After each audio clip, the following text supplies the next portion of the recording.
Hi friends Vanakkam इनकी நம்ம முந்திரி பிஸ்கட் காஜு பிஸ்கட் தான் செய்ய போறோம். இது ரொம்பவே டேஸ்டா இருக்கும். வீட்லயே குயிக்கா செஞ்சிரலாம்.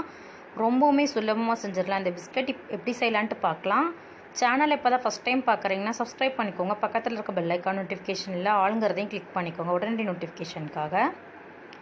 இப்போ ஒரு பவுலில் 2 கப் நான் மாவு எடுத்திருக்கேன், மைதா மாவு. அதில் கொஞ்சமாக உப்பும் பேக்கிங் சோடா கொஞ்சமாக சேர்த்துக்கிட்டேன்.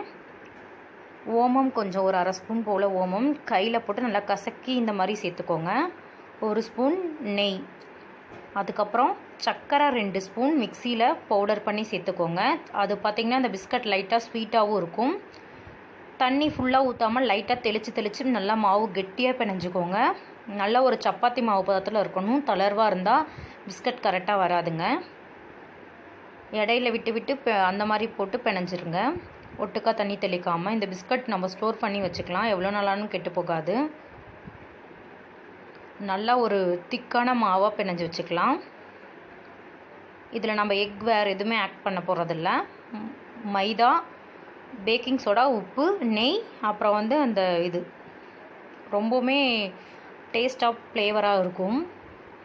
சுகர் இதுவே கரெக்டாக இருக்கும். அதுக்கு மேலே இது பண்ண வேண்டாம். ஒரு 10 நிமிஷம் போல் அப்படியே வச்சுக்கோங்க. இந்த மாதிரி நல்லா இறுகுன மாதிரி ஆகிடும்.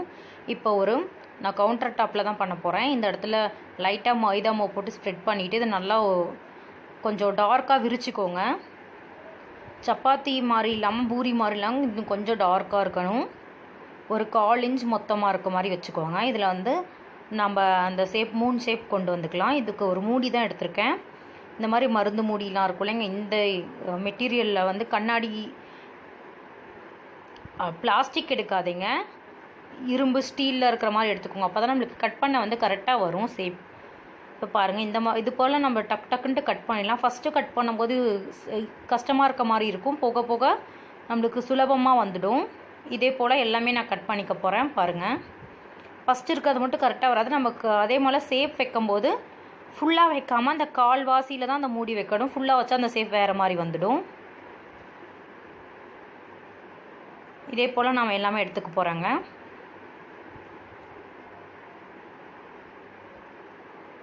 ஆல்மோஸ்ட் எல்லாமே எடுத்தாச்சு. இது குயிக்காகவும் நம்ம இந்த கட் பண்ணிக்கலாம். ரொம்பவுமே டைம்லாம் எடுக்காது கட் பண்ணுறதுக்கு.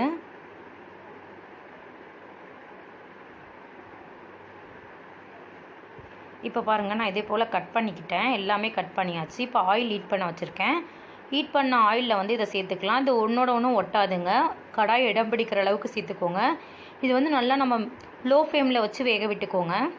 ஏன்னா உள்ளெல்லாம் அந்த மாவு நம்மளுக்கு இதாக வரணும், வெந்து வரணும். இது எண்ணெயில் போட்டோன்னே கொஞ்சம் பெருசாகவும் ஆகும். அதனால் கொஞ்சம் நீங்கள் சைஸ் பார்த்து இது பண்ணிக்கணும். அவ்வளோதான். நான் இதே போல் எல்லாமே செஞ்சுக்க போகிறேன். இப்போ நம்ம செஞ்ச பிஸ்கட் எல்லாமே ரெடி ஆகிடுச்சு. இதை ஒரு பவுலில் மிளகாய் தூள் சேர்த்துருக்கேன். அதுக்கப்புறம் கொஞ்சம் உப்பு சேர்த்துக்கலாம். உப்பு மிளகாய் தூள் சேர்த்து நல்லா இதை கலந்து விட்டுக்கோங்க. நாம் செஞ்ச பிஸ்கட் இதோட சேர்த்து நல்லா குலுக்கி விட்டுருங்க. இது ஒரு ஏர்டைட் பாக்ஸில் போட்டிருந்தா ரொம்ப நாளைக்கு இருக்கும். ரொம்பவுமே டேஸ்ட்டான பிஸ்கட் குயிக்காக நாமளே ரெடி பண்ணிடலாம் ஃப்ரெண்ட்ஸ். நல்லா மொறுன்னு இருக்கும். சாப்பிட்றதுக்கு ரொம்பவுமே டேஸ்ட்டாக இருக்கும். காரம் வேணான்னா நீங்கள் அவாய்ட் பண்ணிக்கலாம்.